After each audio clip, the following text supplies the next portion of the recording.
बेसमध्ये सध्या खाजगी बसगाड्यांकडून वारंवार होणारे जे मरणांतिक असे अपघात आहेत आणि त्याचा कळस म्हणजे 2 दिवसापूर्वी अ, कुर्ला पश्चिमच्या भागामध्ये जो बसचा अपघात झाला, भयानक अपघात. 7 जणांचा तर मृत्यू झालेलाच आहे दुर्दैवाने आणि 21 लोक अजूनही गंभीररित्या आणि 42 लोक टोटल हे जखमी झाले आणि ताबडतोब सगळ्या पक्षांमधून सगळ्या लोकांच्या स्तरामधून याच्याबद्दल प्रचंड अशा तऱ्हेचं प्रतिक्रिया यायला लागल्या आणि मग या संदर्भामध्ये बेस्टची कामगार संघटना, आमची कामगार संघटना 50 वर्ष जुनी आहे, बेस्ट कामगार सेना, आणि बेस्टची कामगार संघटना म्हणून आमचं मत काय आहे हे आपल्याला सांगण्यासाठी आणि आपल्याकडून सुद्धा काही अपेक्षा आमच्या आहेत या सांगण्यासाठी आज मी आपल्या सर्वांना इथे विनंतीपूर्वक बोलवलेलं आहे. मी माझं जे निवेदनाचं हे आहे ते आपल्याकडे दिलेलं आहे. प्रत्येक ह्याच्यातनं आपण पुढे जाऊ आणि हे वाचन झाल्यानंतर आपल्याला जो काही प्रश्न विचारायचे असतील ते मला विचारू शकता. पहिलं म्हणजे 27 रोजी बेस्ट उपक्रम वेटलिस्ट प्रवर्तन आणण्याच्या दृष्टीने महापालिका आयुक्त यांच्या दानात बेस्ट उपक्रमाने तत्कालीन महाव्यवस्थापक तसेच बेस्ट उपक्रमाचे वरिष्ठ अधिकारी बेस्ट वर्कर युनियन यांच्यासोबत एक बैठक पार पडली आणि या बैठकीमध्ये त्यांच्याकडनं 10,000 CNG बसेस घेण्यासाठी कारण त्यावेळी ज्यावेळी हे घडलं 2019च्या मे मध्ये, त्यावेळी ज्या मान्यताप्राप्त युनियनला म्हणजे शशांकरावांच्या युनियनला बोलवलं गेलं होतं कारण ते मान्यता प्राप्त आहे बेरा ऍक्ट प्रमाणे आणि इतर युनियनला कायदेशीर हे नव्हतं म्हणून त्यांना बोलवलं गेलं आणि त्यांना सांगितलं गेलं. त्याच्या अगोदर त्यांचा एक मोठा असा संप घडून आला होता 9 दिवसाचा आणि त्याच्यामध्ये त्यांचं नाव झालं होतं म्हणून त्यांना खास बोलवण्यात आलं आणि त्यांच्याकडनं आणि त्यांच्या अध्यक्षांच्याकडनं तसंच आयुक्त आणि बेस्टचे महाव्यवस्थापक यांना सर्वांचे सह्या घेऊन हा एक MOU बनवण्यात आला. MOU काय बनवला त्यावेळी 3,337 बसेस आमच्या होत्या, म्हणजे प्रॅक्टिकल 3,337 बसेस होत्या, त्या कायम ठेवून त्याचा स्टाफ कायम ठेवून या सिटीमध्ये 10,000 म्हणजे स्टेप बाय स्टेप 10,000 ह्या वेटलिस्ट बसेस आणायचा असा हा MOU होता. आणि याला कारण काय सांगितलं गेलं तर मुंबई शहराचं जे हवामान आहे ते हे होत आहे, त्यामुळे प्रायव्हेट व्हेकल कमी येतील आणि ही जनरल हे जर आपण वाहतूक वाढवली तर लोक आपल्या गाड्या आणणार नाहीत आणि त्याच्यामुळे प्रदूषण कमी होईल असं सांगितलं गेलं. याच्या पाठीमागचा उद्देश असा सांगितला गेला आणि मग 5 रुपये तिकीट केलं गेलं. 5 रुपये तिकीट केलं गेल्यामुळे सर्वसामान्य मुंबईकर जे 48 लाख मुंबईकर आज बेस्टवर अवलंबून आहेत, या 48 लाख मुंबईकरांना फार मोठा दिलासा मिळाला की बेस्टचं तिकीट 5 रुपये करण्यात आलं आणि हा जो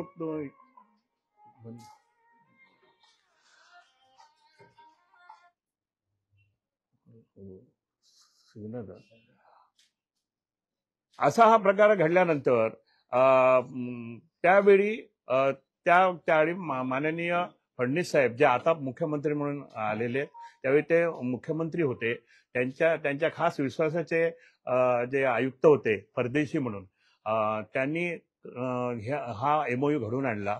परदेशी साहेबांचं किंवा त्यावेळीच्या फडणवीस साहेबांचं सुद्धा मला असं म्हणायचं नाही, कदाचित या सिटीच्या संदर्भातलं एक वेगळं हे होतं की बाबा ह्या बसेस आल्या तर जास्तीत जास्त लोकांना कमीत कमी पैशामध्ये बसेस मिळतील, पोल्युशन कमी होईल आणि बेस्टला त्याचा फायदा होईल.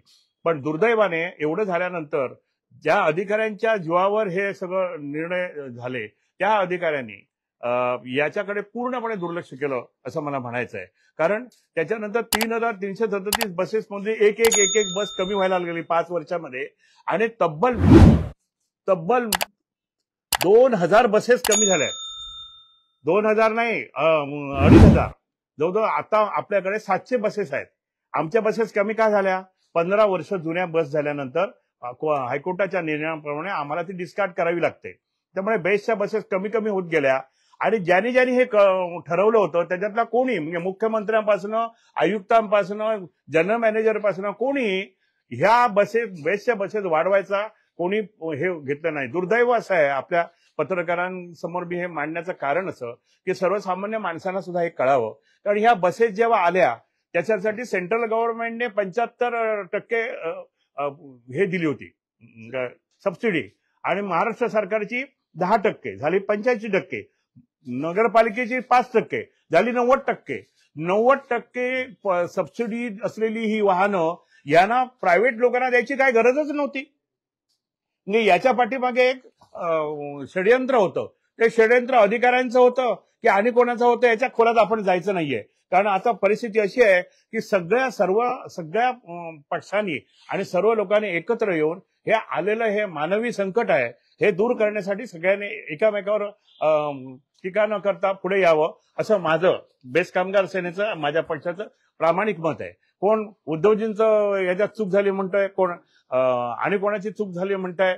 पण आता नवीन सरकार आलेलं आहे आणि 16 तारीखला नागपूरला हे अधिवेशन आहे. या अधिवेशनामध्ये वस्तुस्थिती ह्या बेसमध्ये काय घडते ह्या बघा. हे जे आता माझ्याकडे ते आपल्या ह्या पत्रामध्ये लिहिल्याप्रमाणे माझ्याकडे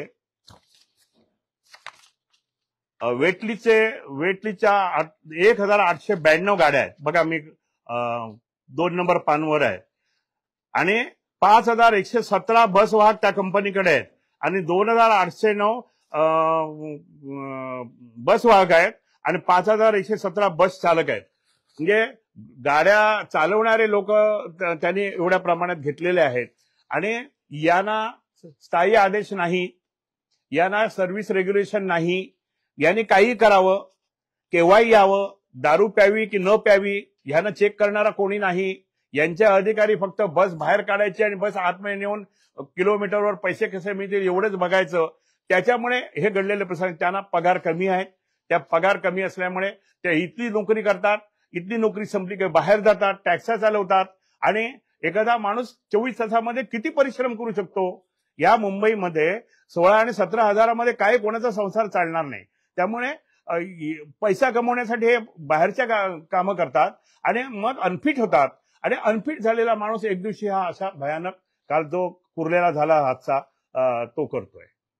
त्यांना बेस्टच्या कर्मचाऱ्यांना हे स्थायी आदेश आहेत. बेस्टच्या आदेशांच्या पाठी सर्व्हिस रेग्युलेशन आहे. बेस्टचे लोक 30-30 वर्ष काम केल्यानंतर बेस्टबद्दल एक कौटुंबिक जिव्हाळा आणि कौटुंबिक हे निर्माण होतं. त्यामुळे ही बस माझी आहे, माझ्या बसमधून प्रवास करणारे प्रवासी माझे आहेत, ही जी भावना आमच्या स्टाफकडे आहे बेस्टच्या, ती भावना या लोकांकडे नाही. आज आपण सर्व पत्रकार कुठच्या ना कुठच्या तरी भागामध्ये राहता. मला सांगा, अगदी बोरिवलीपासून विटीपर्यंत सकाळच्या ऑफिस ड्युटीवर आणि संध्याकाळी एक कुठची बस 100 लोकांना घेतल्याशिवाय प्रवास करताना आपल्याला दिसणार नाही. 100 लोक, जिची कपॅसिटी 30 आणि 35 आहे किंवा 40 आहे, त्याच्यात 100 लोक कोंबून भरले जातात. आणि समजा अशा बसला एखाद्या आग लागली तर किती भयानक तो ऍक्सिडेंट असेल याची कल्पनाच करवत नाही. आणि ह्याच्यासाठी म्हणून मी आपणा सर्वांना इथे बोलवलेले पत्र आपल्या समोर ठेवलेलं आहे. माझं मत असं आहे की कोणत्याही परिस्थितीमध्ये हे वेट लिस्ट बंद झालं पाहिजे. हा एकमुखी आवाज या मुंबईतल्या 48 लाख प्रवाशांनी, सर्व थरातल्या सगळ्या समाजसेवकांनी, सगळ्या पत्रकारांनी, सगळ्या राजकारणी माणसांनी हा आवाज उठवला पाहिजे. आणि कोणत्या परिस्थितीत हे वेट लिस्ट, कारण हे वेट लिस्ट तुम्हा आमच्याशी काही संबंधित नाही. या गाड्या कोणाच्या तरी भलत्याच्याच आहेत. पैसा सरकारने त्यांना दिलेला आहे आणि आपल्याला मात्र अशा तऱ्हेच्या गाड्या देत आहेत. 1 वर्ष झाल्यानंतर ही गाडी मेंटेनन्सला एकदम दुरुपयोगी होते. त्यांच्याकडे मेंटेनन्सचा स्टाफ नाही. त्याच्यासमोर बेस्टकडे अख्ख्या आशिया खंडामध्ये नावाजलेलं आमचं इंजिनिअरिंग डिपार्टमेंट आहे. पण त्यांना आता काम नाही, कारण आमच्या 700-800 बसेस आहेत आणि यांच्याकडे काम आहे परंतु यांच्याकडे माणसं नाही. मग तशीच गाडी बाहेर काढली जाते. त्या ड्रायव्हरला सांगितलं जातं गाडी बाहेर घेऊन जा आणि मग कुठे बिघडली तरी चालेल, परत घेऊन याला की जर त्याने गाडी बाहेर काढली तर ह्यांचे 4,000 रुपये 5,000 रुपयाची पेनल्टी आहे. त्यातले 4,000 रुपये यांचे वाचतात. गाडी बाहेर गेली की यांचे 4,000 वाचले. आणि आमचे अधिकारी जे बसलेत त्यांना एवढंच पाहायचंय की गाड्या किती बाहेर गेल्या, गाड्या किती आतमध्ये आल्या. म्हणजे टर्नआउट आपण म्हणतो ते टर्नआउट एवढं झालं असं जीएमला कळवलं की हे मोकळे झाले.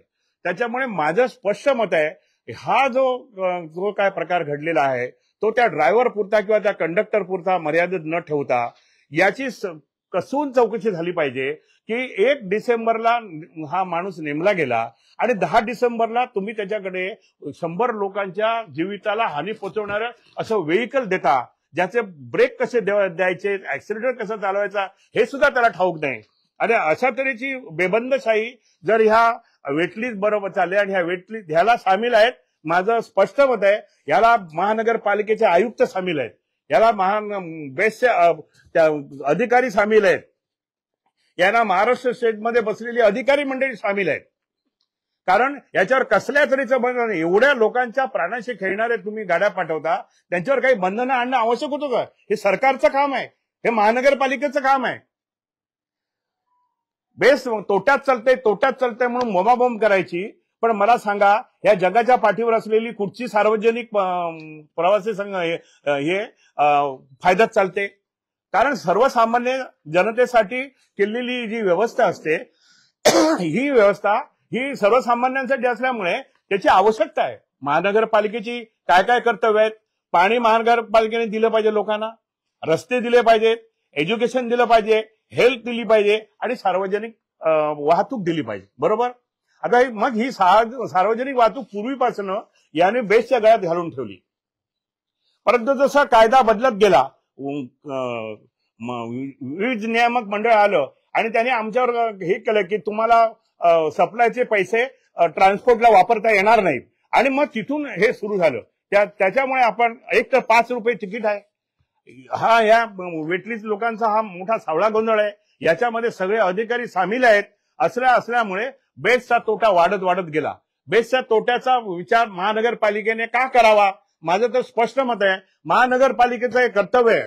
आपण नीट लिहून घ्या, ते ह्याच्यात नाहीये. 1888चा महानगरपालिकेच्या कायद्यातला कलम क्रमांक 63 काय सांगतं की ह्या कंपन्या आहेत, त्यातल्या 4 कंपन्यांना दे शॅल गिव्ह, इंग्लिशमध्ये आहे ते दे शॅल गिव्ह, म्हणजे त्यांनी दिलंच पाहिजे. म्हणजे एज्युकेशन त्यांनी चालवलीच पाहिजे, हेल्थ चालवलीच पाहिजे, रस्ते त्यांनी बांधलेच पाहिजेत. परंतु बेस्टच्या बाबतीत इफ नेसेसरी हा शब्द तिथे घातला. आणि 5 वर्षापूर्वी आम्ही त्यावेळी सुनील गणाचार्य शिवसेनेत होते, नंतर ते कालांतराने बीजेपीत गेले. पण त्यावेळी सुनील गणाचार्यांनी हा ठराव आणला होता आणि आम्ही एक मताने तो पास केला होता की हा सुद्धा 63 ही सार्वजनिक वाहतूक सुद्धा महानगरपालिकेच्या इसेन्शियल याच्यामध्ये ठेवावी. परंतु त्यावेळेच्या महानगरपालिकेच्या आयुक्तांनी तो भाषणात गुंडाळून ठेवला आणि हे प्रकार आता घडतायत. 8,000 9,000 कोटीच्या आपण तोट्यामध्ये आहोत म्हणून हे बोंबाबोंब करतायत. पण जेव्हा उद्धवजींचं सरकार होतं त्यावेळी मी त्यांच्याकडे जाऊन कोणत्या परिस्थितीमध्ये बेस्टला 6,500 कोटी त्या काळात मी आणून दिले. त्याच्यानंतर याच्यावर कोणीही असं सरकारने याच्यामध्ये इंटरफेअर केलेलं नाही. सरकारने इंटरफेअर करावं. कोणत्या परिस्थितीत हे वेटलिस्ट आहेत यांना कोणत्या परिस्थितीत पूर्णविराम द्यावा. बेस्टच्या 4,000 बसेस म्हणजे त्या 3,337 एमओयू प्रमाणे त्या बसेस आणाव्यात. त्यांच्यासाठी लागणारा जो आमचा स्टाफ आहे आता तो 22,000वर आलाय. जर आपण 4,000 बसेस चालवल्या तर 35,000चा स्टाफ आपल्याला लागणार आहे. तो आमच्या रिटायर्ड झालेल्या लोकांच्या कर्मचाऱ्यांच्या मुलांमधून त्यांचं फार मोठं वेटिंग लिस्टवर आहे. आणि ही जी वेटलिस्टची मुलं आहेत ही सुद्धा 5-5 वर्ष इथे काम करतायत. त्याच्यातली काही 30-40% मुलं अशी आहेत की आज ना उद्या आपल्याला बेसमध्ये कोणतरी घेईल या अपेक्षेने ते आले आणि हे काम करतायत एकदम कमी पगारामध्ये. तर त्याच्यातली जी चांगल्या हे असलेली मुलं आहेत ती जर घेतली तर बेसला आपला काही महिन्यामध्ये सरकारच्या मनात हे असणं आवश्यक आहे. तर काही महिन्यामध्ये काही वर्षामध्ये ही बेस त्याच दिमागात त्याच इतिहासात ह्या बेस मुंबईमध्ये चालू शकेल. मला 5 रुपये तिकीटचे 10 करा असं अजिबात म्हणायचं नाही. जी महानगरपालिका कोस्टल रोडवर करोडो रुपये होते त्या महानगरपालिकेने स्वतःच्या याचं हे इथे पैसे दिले पाहिजेत. ते उपकार करत नाहीत बेसवर. नाहीतर त्यांनी स्वतः जनरल ही सर्व्हिस चालवावी, बेसकडून काढून घ्यावी. आमची एकमुखी मागणी होती की आमचा जो अर्थसंकल्प आहे हा महानगरपालिकेच्या अर्थसंकल्पामध्ये विलीन करावा म्हणून. याचं कारणच मुळे असं होतं की तो जर विलीन झाला असता तर त्यांना हे देणं आवश्यक पडलं असतं, पण त्यांनी तेही केलं नाही. तोही ठराव आमचा आयुक्तांकडे मागची 4 ते 5 वर्ष भासणात गुंडाळून पडलेला आहे. मी 1.5 महिन्यापूर्वी अगदी आचारसंहिता लागली असं असताना सुद्धा मी आपल्या पत्रकारांना बोलवलं होतं. आपली एक हे झाली होती आणि त्यावेळी मी हा इशारा दिला होता. हा धोका आज ना उद्या आहे आणि तुम्ही जर याच्यात जर सरकारने विशेष पाऊल उचललं नाही उद्याच्या अधिवेशनामध्ये तर दररोज तुम्हाला निरपराध लोकांचे बळी झालेले ह्या मुंबईमध्ये दिसतील. कारण सकाळी आम्हाला कामाला जावंच लागणार आहे. प्रचंड अलोट गर्दी त्या याच्यातही होते आणि मग जाणाऱ्या आणि येणाऱ्या लोकांच्या अशा तऱ्हेने जर जीव जायला लागले तर त्याचं संरक्षण कोण करणार? बेस्ट कामगार सेना या नात्याने मी आपल्याला विनंती करतोय की सरकारने एक कमिटी याच्यावर नेमावी. सरकारने एक कमिटी नेमावी आणि या कमिटीवर आपल्याला आवडतात ती लोकांना का म्हणावं. ज्या लोकांनी या बेसमध्ये काम केलंय, आम्ही 25 वर्ष मी या बेसचा कामगारांचा नेता आहे. 25 वर्ष मी बेस समितीवर आहे. आमच्यातले काही लोक घेऊन ज्यांना ही बेस कशी चालवता येईल, इथे काय चुकतंय आणि कशा तऱ्हेने आपण जाऊ शकतो याची पूर्ण कल्पना आहे. आयुष्यात त्याच्यामध्ये अशा लोकांचा त्या समितीवर अंतर्भाव करावा आणि ही बेस वाचवण्यासाठी सरकारने पाऊल उचलावं अशी माझी आपल्या सर्वांतर्फे सरकारला विनंती आहे. याच्यामध्ये एकामेकावर आरोप करत होते म्हणून हा आरोप खोडून काढण्यासाठी हा एमओयू काय झालाय, या एमओयूची एक प्रत मी आपल्या सर्वांच्या माहितीसाठी जोडलेली आहे आणि आपल्या सर्वांसाठी म्हणून एक पॉइंट असलेला एक हे याच्यात जोडलेलं आहे. या व्यतिरिक्त जर आपल्याला काय प्रश्न विचारायचे असेल तर आपण विचारू शकतो. या वेट लिस्टच्या बसेस आल्यापासून लिस्टला काय फायदा झाला की तोटा झालाय? वेस्ट लिस्टच्या बसेस जेव्हा यायला सुरुवात झाली तेव्हा 800 कोटीचा आपल्याला तोटा होता. आज तो 10,000 कोटीचा झालेला आहे.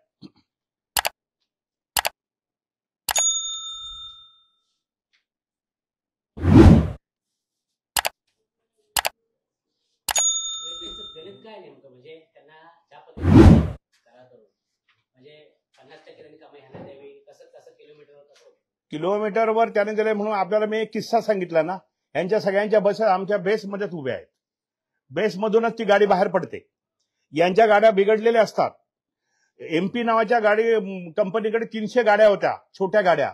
मध्ये मी ते प्रकरण आपल्या पत्रकारांच्या समोर हे केलं होतं. त्या अनेकला तिथे झाडामध्ये अडकलेल्या त्या गाड्या आता ते काढल्या आहेत. जो तो आपापल्या गाड्या घेऊन गेलेला आहे आणि त्या गाड्या बंद पडल्या. आलं की लक्षात? याच्या हे काय षडयंत्र कसं आहे, याच्यामध्ये त्यांचे अधिकारी आणि आपले अधिकारी मिळालेले आहेत. ती गाडी बाहेर पडते, ती बिघडलेली असते, तिचा ब्रेक लागत नसतो. तो ड्रायव्हर सांगतो साहेब ब्रेक लागत नाही. नाही तू कसं करून ती बाहेर घेऊन जा आणि तो 5 मिनिटावर जा आणि उभी कर आणि परत घेऊन ये. ती गाडी जर बाहेरच गेली नाही तर तिला 5,000 रुपये दंड आहे दर दिवशी. पण ती गाडी बाहेर गेली आणि मग ती किती आली, किती लोकांना घेऊन आली, किती पैसा कमवून आली याच्याशी काही संबंध नाही. ती आतमध्ये आली की यांचे 4,000 रुपये वाचले. ह्यांचे 4,000 रुपये वाचवण्यासाठी आमचे काही अधिकारी आणि ह्यांचे अधिकारी यांचे साठलोट आहे आणि ज्या प्रवाशांसाठी ही सोय आहे त्याचा कुठे विचारच केला जात नाही. बरं, याच्यावर आयुक्तांचं, जनरल मॅनेजर किंवा महाराष्ट्र सरकारच्या अधिकाऱ्यांचं कंट्रोल असणं आवश्यक आहे. कसलंही कंट्रोल नाही.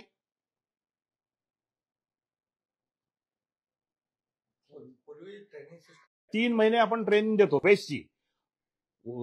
याला दिंडोशीला बेसचं एक मोठं ट्रेनिंग सेंटर आहे, मोठी इमारत आहे. खास अधिकारी आणि हे तिथे आपण नेमलेले आहोत. ज्यावेळी तो ती एंट्रन्स करतो तो मुलगा, त्याला पूर्णपणे 3 महिन्याचं शिक्षण दिलं जातं आणि त्याची परीक्षा पुन्हा आतून घेऊन मग त्याच्या हातात ती बस, कंडक्टर व ड्रायव्हर दिली जाते. यांच्याकडे ट्रेनिंगच नाही. आपण आव्हान करा, यांच्याकडे ट्रेनिंगच नाही. हे ट्रेनिंग देत नाही.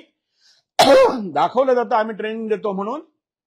याच्या गाड्या त्यांच्या रेग्युलर ज्या कामामध्ये असतात तिथेच आपल्या लोकांना सांगतात ह्याला बरोबर बाजूला बसून घेऊन जा रे. आणि हे ट्रेनिंग म्हणजे ज्यांच्यावर 100 लोकांचं आयुष्य निगडीत आहे त्या माणसाला ट्रेनिंग देत नाहीत.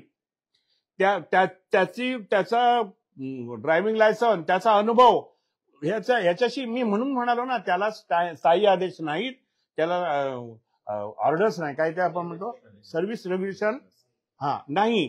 त्याच्यामुळे त्याच्याकडे बघणारा कोण नाही, त्याला ओव्हर टाइम नाही, त्याला रजा नाही, त्याच्यामुळे तो आणि त्याचा पगार एकदम कमी आहे. आज बेस्ट कर्मचाऱ्यांचा पगार 40,000च्या वर आहे, तर यांचा पगार 16 आणि 17,000 रुपये आहे. आणि त्याच्यात सुद्धा एका दुसऱ्या दिवसा आजारी पडला तर ते पैसे काट होतात. त्यांना बोनस नाही, फार मिळाला असेल तर फार थोडा असेल. त्याच्यामुळे ते फ्रस्ट्रेशन मध्ये आहेत आणि या फ्रस्ट्रेशनच्या कारणामुळेच हे ऍक्सिडेंट होत आहेत असं माझं ठाम मत आहे. एक तर बसेस योग्य नाहीत, त्यांचा मेंटेनन्स नाही, काम चालवणारा फ्रस्ट्रेशन मध्ये आहे. या दोन्ही गोष्टीमुळे हे घडतंय आणि यांना असेच ठेवून मजा करणारे आपले जे अधिकारी आहेत. कालचा जो अपघात झालेला आहे, माझं मागणी आहे, कालच्या अपघातामध्ये महानगरपालिका आयुक्त, ज्यांना मी आज 4 महिने सरळ पुन्हा पत्र, माझ्याकडे पत्र आहेत, आपण केव्हा बघू शकता, त्यांना मी लिहिलेली की आम्हाला वेळ द्या, आम्ही तुमच्याकडे येऊन मागून, त्यांनी साधा वेळ दिलेला नाही. त्यांना याच्यामध्ये प्रमुख गुन्हेगार म्हणून पकडलं गेलं पाहिजे, त्यांच्यावरही केस झाली पाहिजे. जे अधिकारी याला कारणीभूत आहेत त्या अधिकाऱ्यांना जर या केसमध्ये, म्हणून मी पोलीस स्टेशनला एक पत्र दिलेलं आहे. पोलीस स्टेशनला परवाच्या दिवशी त्या पत्राची प्रत आम्ही दाखवतो तुम्हाला. त्या पत्रामध्ये मी नमूद केलंय की ड्रायव्हर प्यालेला नाही, ठीक आहे, ड्रायव्हरची चूक असेल तर आपण ती शोधून काढू. नंतर कंडक्टरला तर तुम्हाला दोषी धरताच येणार नाही, FIR मध्ये टाकता येणार नाही. याला कारणीभूत असलेल्या अधिकाऱ्यांवर ह्या केसेस झाल्या, त्यामुळे हे डिटेल इन्व्हेस्टिगेशन याचं व्हावं असं मी पत्र कुर्ला पोलीस स्टेशन इन्चार्जना दिलंय. त्यांचा फोनही नंतर मला आला होता. तुमची अपेक्षा काय? माझी अपेक्षा अशी की संन्यासाला सोडून, चोराला सोडून संन्यासाला पकडू नका. याच्या पाठीमागे ही बस मधला मेंटेनन्स नाही. आणि तुम्हाला सांगतो, आता ज्या इलेक्ट्रिक बसेस आल्या आहेत, आपण कोल्याबाला बघता, या बसेस ब्रिटनमध्ये डिस्कार्ड केले गेलेल्या आहेत. त्या सिटीमध्ये ही बस चालत नाही. अशा तऱ्हेच्या बसेस आपल्या इकडे आणलेल्या आहेत. एक तर आधी लंडनचं हे काय, त्यांचे रस्ते कसे, आपल्या गल्ल्यामध्ये बस जाईल का? मग हे कोणी आणली? याच्या पाठीमागे कोणाचा हात आहे, कोणाची कमाई आहे, याची सगळं इन्व्हेस्टिगेशन झालं पाहिजे. आणि हे सगळं जर ओपन झालं तर आणि तरच हे फार मोठी चूक आहे, हे सरकारच्या आणि सर्वांच्या लक्षात येईल. आणि ह्या प्रायव्हेट बसेस, हे जे काय आपण वेटलिस्ट म्हणतोय, त्या इमिजिएट बंद होतील आणि आपल्याला सुखासमाधानाने हे देणारी बेस आपल्याला मिळेल असं मला वाटतं. मी एक कुस्सा बऱ्याच पत्रकारांना ठाऊक आहे की मी एक बोललो होतो, 2-3 वर्षापूर्वीची गोष्ट आहे, आताची नाही. त्यावेळी जर एखादी तरुण मुलगी कुठेतरी उशिरापर्यंत तिचे हे झाले आणि तिने सांगितले, आईला फोन केला की आई मला आता थोडा उशीर होते, मी येते. तर ते सांगितले, बेटा तू ये, परंतु टॅक्सी बिक्सीने येऊ नको, तू बसने ये. हा जो विश्वास होता ह्या सिटीतल्या यांचा, तो विश्वासालाच तडा जाण्याची आता वेळ आलेली आहे. की कोणाचा घात कुठे होईल काही सांगता येत नाही.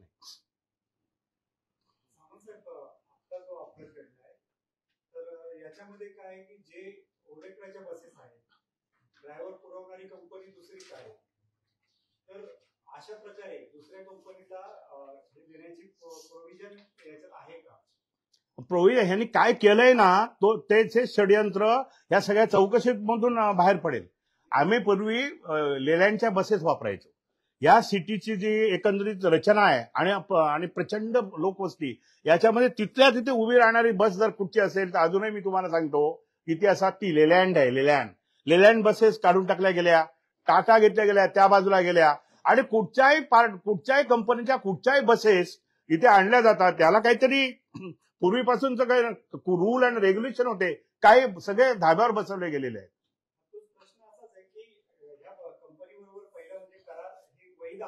वैधच नसावा. दुसरी गोष्ट, या कंपनीने म्हणजे ज्या कंपनीने त्याला ट्रेनिंग दिलं नव्हतं आणि हे म्हणजे तरीही ड्रायव्हरला त्यांनी ड्युटीवर पाठवलंय, त्याच्या विरुद्ध काही कारवाई, त्याच्याच विरुद्ध कारवाई व्हावी म्हणून तर मी तुम्हाला बोलवलंय.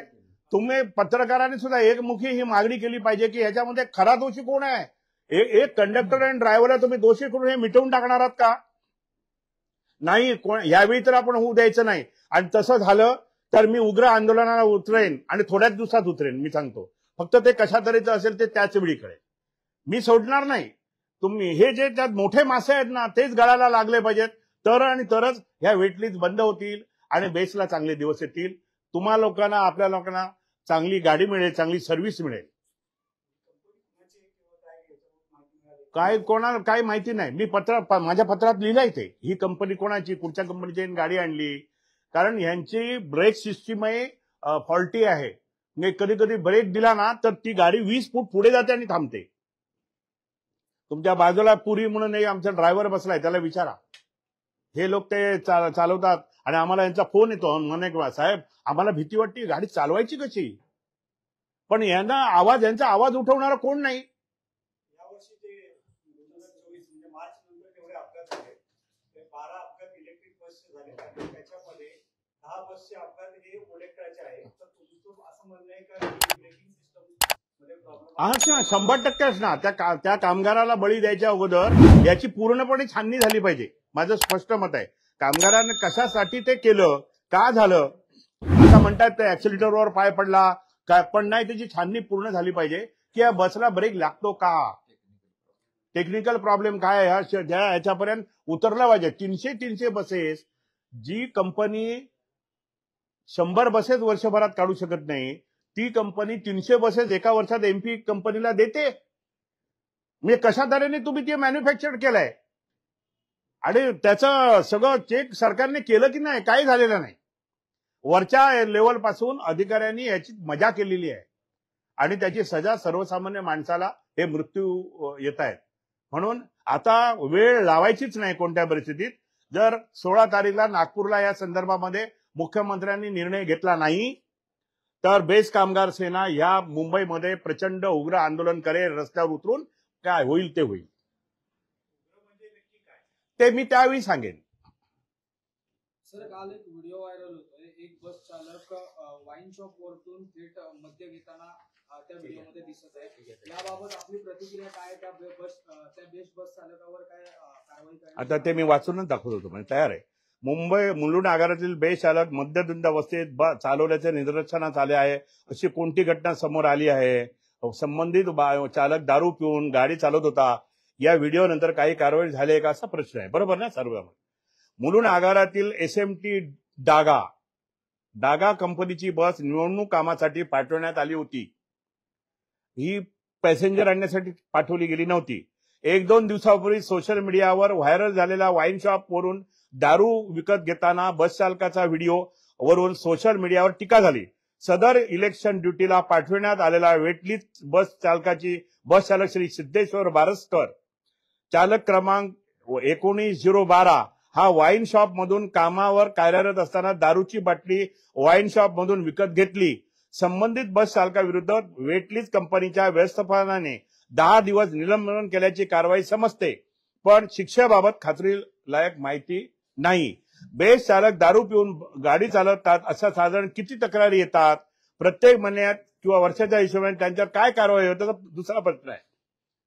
मला जे प्रश्न आले ते, बेसने कायम कर्मचाऱ्यावर अशी दारू पिऊन गाडी चालवण्याची घटना आमच्या बेसमध्ये ऐकिवात नाही. मात्र वेटलीजवर काम करणारे कंत्राटी कामगारी कर्मचारी असताना मद्यपान करतात अशा प्रवाशांच्या तक्रारी आहेत.